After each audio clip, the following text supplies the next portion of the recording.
தமிழர்களின் number one choice Tamil matrimony. GRC jewellers Kanchipuram வாடிக்கையாளர் அனைவருக்கும் இனிய புத்தாண்டு நல்வாழ்த்துக்கள். No compromise. உங்க சைடுலயும் எங்க சைடுலயும். GT Holidays, South India's #1 travel brand.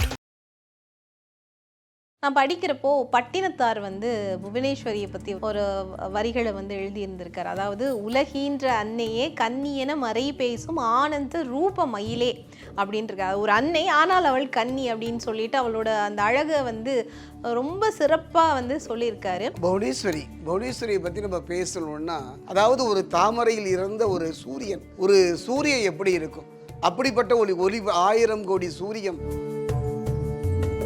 ஓம் ஸ்ரீம் கிரீம் ஸ்ரீம் புவனேஸ்வரியே நமக்கு, இதான் அவளோட மூல மந்திரம். ஓம் ஸ்ரீம் கிரீம் ஸ்ரீம். நல்லா பாருங்க, கிரீம், அந்த கிரீம் என்பது பார்த்தீங்கன்னா 99% மந்திர சாஸ்திரத்தில் கிரீம் இல்லாத பீஜமே கிடையாது.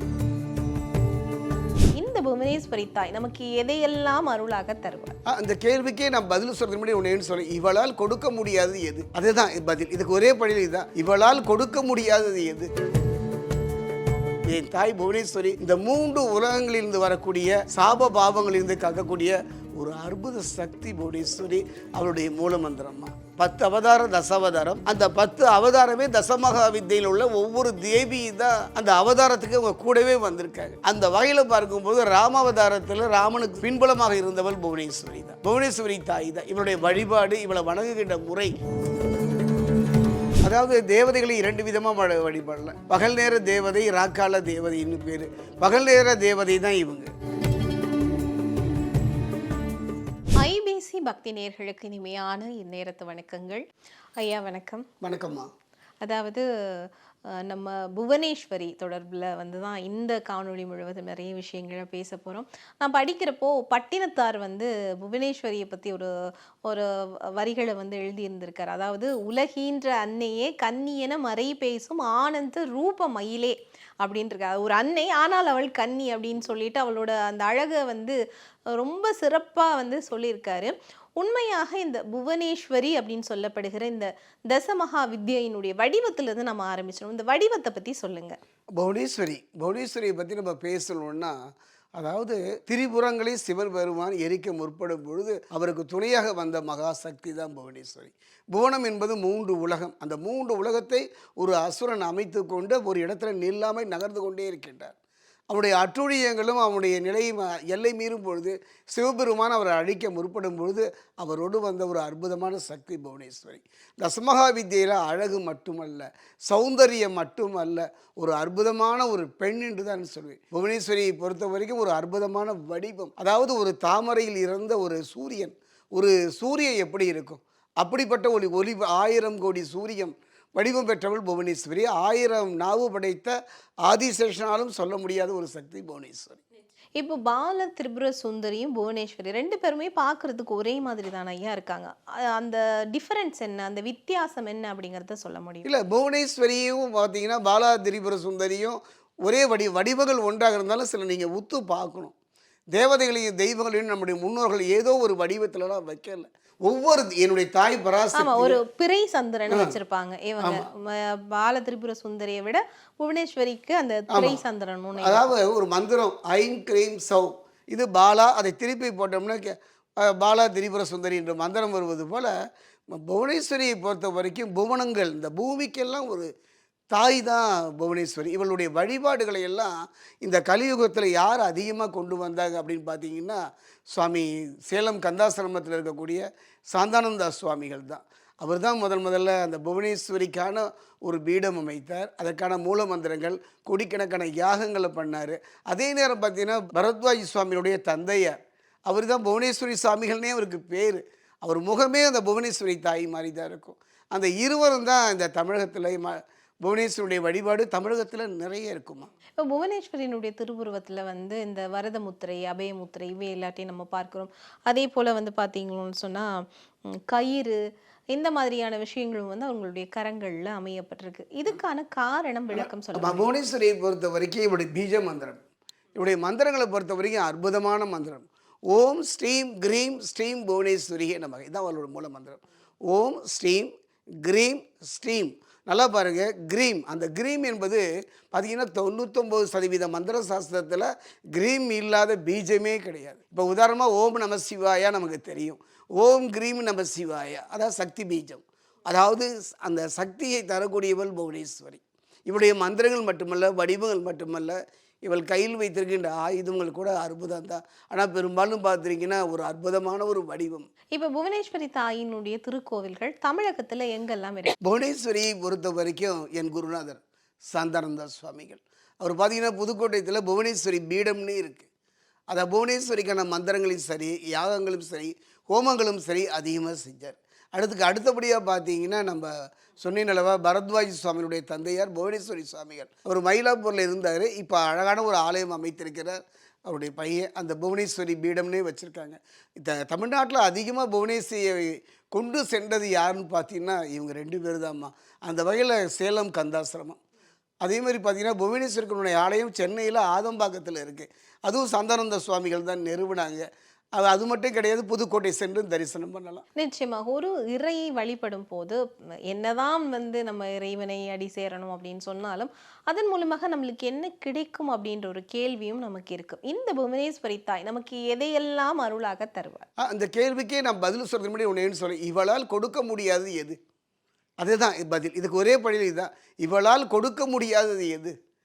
சனீஸ்வர பகவானை சொல்லுவாங்க, இவரால் கொடுக்க முடியாதது எது, இவரால் தடுக்க முடியாது எது. அந்த வகையில் பார்க்கும்போது புவனேஸ்வரியால் கொடுக்க முடியாததே கிடையாது. ஆனால் இவளை நெருங்குகின்ற விதம் ஒரு நல்ல குரு. புவனேஸ்வரியினுடைய மூலமந்திரம் பொறுத்த வரைக்கும் ஒரு நல்ல குரு. அவருடைய வழிகாட்டுதலில் நம்ம நெருங்கினோம்னா, அதுவும் இன்றைய காலகட்டத்தில் பார்த்தீங்கன்னா கணவன் மனைவி உறவு, அந்த அந்யோனின்னு சொல்லுவாள். கணவன் மனைவிக்கான ஒரு அந்யோனி இல்லை. கணவன் பார்த்தீங்கன்னா ஏதோ ஒரு காரணத்தினால ஏதோ ஒரு நிலையில் திருமணம் நடைபெறுகின்றது. 10 பொருத்தம் பார்ப்பது என்றால் இப்போல்லாம் வாய்ப்பே இல்லை. ஒரே பொருத்தம் பண பொருத்தம் நன்றாக அமைந்து விட்டாலே திருமண பொருத்தத்தை தீர்மானிக்கிறாங்க. ஆனால் கொஞ்சம் காலத்தில் பார்த்தீங்கன்னா விரைவில் விலகி விடுகின்றார்கள். இப்படிப்பட்ட ஒரு சூழ்நிலையில் அந்த புவனேஸ்வரி அந்த தேவியை பொறுத்த வரைக்கும் அற்புதங்க. என் தந்தை சிவனோடு போரிட வந்தவள் மட்டுமல்ல, இவருடைய வழிபாடு எவர் ஒருவர் புவனேஸ்வரியை எடுத்துக்கிட்டிங்கனாலே சேலையூரில் இருக்குமா, அந்த புவனேஸ்வருடைய வழிபாடு அவருடைய மூலமந்திரத்தை ஒரு குருவின் மூலமா, குறிப்பாக பார்த்தா பெண்களை பொறுத்த வரைக்கும் நான் ஒன்று சொல்லணும், ஏதோ 1000 கனவுகள், எங்கோ பிறந்து எங்கோ வளர்ந்து யாரையோ துணையாகத்தான் போகிறோம். யாரோ ஒருவரை தன்னுடைய சூழ்நிலையின் காரணமாக ஏதோ ஒரு நம்பிக்கையில் உடல் ரீதியாக மன ரீதியாக அவங்கள கைப்பற்றுகின்றோம். அக்னி சாட்சியாகவோ ஏதோ ஒரு காரணமாக அவர்களுக்கெல்லாம் ஒரு பயம்தான் இந்த காலகட்டத்தில். ஆணாக இருந்தாலும் பெண்ணாக இருந்தாலும் திருமணத்திற்கு பிறகு நடப்பதை நினைத்து பயம்தான். அப்படிப்பட்டவர்கள் எல்லாம் புவனேஸ்வருடைய மூலமந்திரத்தை ஒரு நல்ல குரு மூலியமாக தெரிந்து கொள்வது நல்லது. நான் சொன்னேன் அல்லவா, ஓம் ஸ்ரீம் கிரீம் ஸ்ரீம், அதாவது 2க்கு நடுவில் அந்த கூடிய அந்த கிரீம். இந்த மந்திரத்தை எவர் ஒருவர் தொடர்ந்து, நம்பிக்கை தாமா வாழ்க்கை. 1000 மந்திரத்தை இருந்தாலும் கூட இந்த சொன்ன அந்த அந்யோன்யம், கண்ணதாசன் சொல்வார், பொருத்தம் உடலிலும் வேண்டும், புரிந்தவன் துணையாக வேண்டும், கணவனின் துணையோடு தானே காமத்தை வென்றாக வேண்டும் பார். அந்த வகையில் என் தாய் புவனேஸ்வரி இந்த 3 உலகங்களிலிருந்து வரக்கூடிய சாப பாவங்களிலிருந்து காக்கக்கூடிய ஒரு அற்புத சக்தி புவனேஸ்வரி, அவருடைய மூலமந்திரம்மா. ஆனால் இந்த புவனேஸ்வரி பற்றி படிக்கிறப்போ நிறைய இடத்துல மாயை மாயா எல்லாம் புவனேஸ்வரி அப்படின்ற ஒரு பேர் கொடுத்துட்டு இருக்காங்க. ஆனால் நம்ம மாயை மாயா அப்படின்லாம் பார்க்குறப்போ அது ஏதோ நமக்கான ஒரு போகிற வழியை மறிக்கிற அல்லது போகிற வழியை தடை செய்கிற, ஆன்மீக ரீதியில் போய் சேர்கிற அந்த வழியை வேற திசை மாற்றி விடுற விஷயங்களாக தான் நம்ம அந்த பதத்துக்கான பொருளை புரிஞ்சு வச்சிருக்கோம். ஆனால் இந்த புவனேஸ்வரி தாய்க்கும் இப்படி ஒரு மாயா மாயை அப்படிங்கிற பேர் கொடுக்குறாங்க. ஆமாம், லலிதா சகஸ்ரநாமத்தில் மாயான்னு வரும். என் அன்னையை மாயையா என்று தான் சொல்வார்கள். மாயா என்பதை முதல்ல புரிஞ்சுக்கணும். இந்த மாயை, இந்த அதாவது 10 அவதாரம் தசாவதாரம், அந்த 10 அவதாரமே தசமகா வித்தையில் உள்ள ஒவ்வொரு தேவி தான் அந்த அவதாரத்துக்கு அவங்க கூடவே வந்திருக்காங்க. அந்த வகையில் பார்க்கும்போது ராமாவதாரத்தில் ராமனுக்கு பின்புலமாக இருந்தவள் புவனேஸ்வரி தான், புவனேஸ்வரி தாய் தான். இவளுடைய வழிபாடு, இவளை வணங்குகின்ற முறை. இப்போ நீங்கள் கேட்டீங்க மாயா என்று, மாயானாலே எனக்கு என் மனதுக்கு வருபவன் என்னுடைய விஷ்ணு மாயா தான். விஷ்ணு மாயாவை பற்றி சொல்லிக்கிட்டே இருக்கணும். காரணம், கண்ணன், அந்த கண்ணன் பிறக்கின்றான் சிறையில். அந்த குழந்தை பிறந்து அந்த குழந்தை இடம் மாறுது. அப்போ என்ன பண்ணுது, அந்த 10வது குழந்தையை பார்த்தா அது பெண் குழந்தை. பெண் குழந்தையாக இருந்தாலும் அவன் கொல்ல முற்படும் பொழுது அவன் காலை பிடிச்சி அதை வெட்ட போகும்போது அது ஆகாயத்தில் தவறி போய் அது சொல்லு, நீ உன்னை அழிப்பவன் கொல்பவன் வேறுடத்தில் வளர்கின்றான். அவள் தான் மாயா, அவள் தான் விஷ்ணு மாயா. ஏன்னா மாயை நம்முடைய வாழ்க்கை எல்லாமே மாயை தான். ஒரு திரைப்படம் பார்க்குறீங்க, அந்த திரைப்படத்தில் நடந்த கதாநாயகனும் மறைந்திருப்பாங்க. ஆனாலும் அந்த திரைப்படம் பார்க்கும்போது கண்ணு முன்னால் இருக்கிற மாதிரி ஒரு மாயை தானே. எல்லாமே மாயை தான். நம்ம சாப்பிட்ற உணவும் ஒரு மாயை தான். நம்மள்கிட்ட வாழ்கின்ற ஒரு வாழ்க்கையும் ஒரு மாயை தான். இந்த உலகத்தில் வாழ்கின்ற வாழ்க்கை நிலையில்லாதது, நிம்மதி இல்லாதது. அதை நமக்கு புரிய வைக்கக்கூடியவள் தான் புவனேஸ்வரி. நிச்சயமா புவனேஸ்வரி தாயை பொறுத்த வரைக்கும் புவனேஸ்வரி அம்மாவை வந்து நம்ம வழிபடக்கூடிய நாட்கள், நேரம் அப்படின்னா என்ன? ஆமாம், புவனேஸ்வரியை பொறுத்த வரைக்கும் வழிபடக்கூடிய காலங்களில் நம்முடைய முன்னோர்கள் காலம் செய்வது போல கடவுளும் செய்ய மாட்டார் என்பது தான். ஒவ்வொரு காலகட்டத்தையும் நாம் கடந்து தான் வரணும். அந்த வகையில் புவனேஸ்வரியை நீங்கள் வழிபடணும். புவனேஸ்வரியை நினைக்கலாம் அருமையான ஒரு காலம் வெள்ளிக்கிழமை தாம்மா. புவனேஸ்வரிக்குன்னு உரிய ஒரு காலம் வெள்ளிக்கிழமை. ஆனாலும் அது ஒரு காலமாக இருந்தாலும் கூட அன்னையை நினைப்பதற்கு எல்லா காலமுமே நாம் வழிபாடு செய்யலாம். என்ன மாதிரியான வழிபாடுகளை வந்து அவங்களுக்கு செய்யலாம்? அன்னையை பொறுத்த வரைக்கும் அதாவது சொன்னேனுங்களேன், நம்முடைய பொருளாதாரத்துக்கு தகுந்த மாதிரி, நம்முடைய சூழ்நிலைக்கு மாதிரி இப்படி அப்படி எல்லாம் ஆதி காலத்தில் மனிதன் பொங்கலும் புளியோதரையுமா வைத்து வழிபட்டான்? இல்லை சர்க்கரை பொங்கல் செய்து வழிபட்டானா? இல்லை. ஆதி காலத்தில் அங்கு என்ன கிடைக்கின்றதோ, அங்கு என்ன பூக்கின்றதோ அதை வைத்து தான் வழிபாடு செய்தார். கீதையில் கண்ணன் சொல்கிறார், கிருஷ்ணா நான் உனக்கு இவ்வளோ பெரிய கீதையை சொன்னனே, எனக்கு என்ன தரப்போகிறேன்னு கேட்கும்போது, கிருஷ்ணா இது போர்க்களம், கொடுப்பதற்கே என்னிடையே எதுவும் இல்லை. ஒரு வாழைப்பழம் இல்லை, ஒரு பூ இல்லை. அப்போ என்ன தான் கொடுப்பா? என் கண்களில் வருகின்ற ஒரு சொட்டு கண்ணீர். அது மாதிரி தான் எல்லாமே கிருஷ்ணார்ப்பணம். எந்த தேவதையை வழிபட்டாலும் சரி. வீட்டில் சாப்பிட்றோம், உணவு இருந்துடும், உறவினர் வீட்டில் போய் சாப்பிட்றோம். அப்போ வந்து அவசரப்பட்டு உணவு சாப்பிடக்கூடாது. உணவு தோஷம். அவர்கள் எந்த மனோநிலையில் நமக்கு பரிமாறுறாங்க, கொடுக்குறாங்கலாம் தெரியாது. அந்த வகையில் பார்க்கும்போது அந்த உணவு எடுத்து சாப்பிட்டு முடித்ததுன்னா கிருஷ்ணார்ப்பணம் என்று சொல்வது அதில் வரக்கூடிய தோஷங்களை தீர்க்கிற மாதிரி. இறைவனை வழிபடுவதற்கு எப்படி வேண்டுமானாலும் நம்முடைய மனசு தான். உங்களுக்கு தெரியும், ஊமத்தம்பூவை பற்றி தெரியும். இந்த ஊமத்தம்பூவை வந்து நம்ம தொடுவதே இல்லை, நெருங்குவதே இல்லை. ஆனால் சிவனுக்கு பிரியமான ஒரு பூக்களில் ஊமத்தம்பூ. காசிக்கு போனீங்கன்னா ஊமத்தம்பூ, ஊமத்தங்காயை வைத்து தான் வழிபாடு செய்வார்கள். அப்போ இறைவனை பொறுத்த வரைக்கும் மலர் முக்கியமல்ல, மனசு தான் முக்கியம். தேவியை பற்றி நம்ம வந்து நிறைய விஷயங்கள் பேசியிருக்கிறோம். இப்போது இதை தாண்டி, இப்போ தமிழ்நாட்டை தாண்டி மிக பிரம்மாண்டமான அளவில் வந்து இந்த தேவிக்கான திருக்கோவில் வட இந்தியாவிலலாம் அல்லது வேறு மாநிலங்களையும் என்ன இருக்குது? அங்கே நீங்கள் போயிருக்கீங்களா? இல்லைம்மா, என்னுடைய அனுபவத்தில் புவனேஸ்வரிக்குன்னு இருக்கக்கூடிய ஆலயங்கள் தமிழ்நாட்டில் தான் நிறைந்து இருக்குது. சேலம் கந்தாசிரமம், அப்புறம் பார்த்திங்கன்னா சென்னை ஆதம்பாக்கத்தில் இருக்குது, தாம்பரத்தில் பார்த்திங்கன்னா சேலையூரில் இருக்குது. அந்த வகையில் நிறைய இருக்குமா. அதே நேரம் பார்த்திங்கன்னா நம்ம ரெட் ஹில்ஸில் கூட பரத்வாஜ் சுவாமிகள் வைத்திருக்காரு. ஆக புவனேஸ்வருடைய வழிபாடு ஞானம் அடைவதற்கு, நெருங்குவதற்கு. ஏன்னா வட இந்தியாவில் பூராமே உக்ர தேவதையுடைய வழிபாடு தான், சாத்வீகமான தேவதைகள் வழிபாடு இல்லை. இதை கொண்டு வந்த பெருமையெல்லாம் பார்த்திங்கன்னா சாந்தானந்த சுவாமிகள். அவர் தான் அதிகமாக புவனேஸ்வரி பீடம் என்று வைத்தார். நிச்சயமாக. இப்போ ஒவ்வொரு தேவியரையும் வழிபடுறதுக்கான காலம் அப்படின்றது நீங்கள் எல்லா காலம்னு சொன்னீங்க. ஆனால் சில தேவிகளை எல்லாம் நம்ம வந்து சாயந்தரம் தான் வழிபடுறோம், சில பேர் வந்து நம்ம காலையில் வழிபடுறோம். இப்போ வாராகி, வார்த்தாளி எல்லாமே வந்து நாங்கள் சாயந்தரம் இரவு நேர தேவதைகள். இந்த தேவதையை வந்து நம்ம எப்போ, இந்த தாயாரை வந்து நம்ம எப்போ வழிபடுறோம்? அதாவது தேவதைகளை 2 விதமாக வழிபடல. பகல் நேர தேவதை, ராக்கால தேவதைன்னு பேர். பகல் நேர தேவதை தான் இவங்க. புவனேஸ்வரி மட்டும், மகாலட்சுமி இவங்கெல்லாம் பகல் நேர. இரவு ராக்காலம்னு பேர். அந்தி சந்தி அர்த்தஜாமம், அந்த 4 மணிலேருந்து 6 மணிக்கு வரக்கூடிய தேவதைகள்லாம் ராகு தேவதைகள்னு பேர்.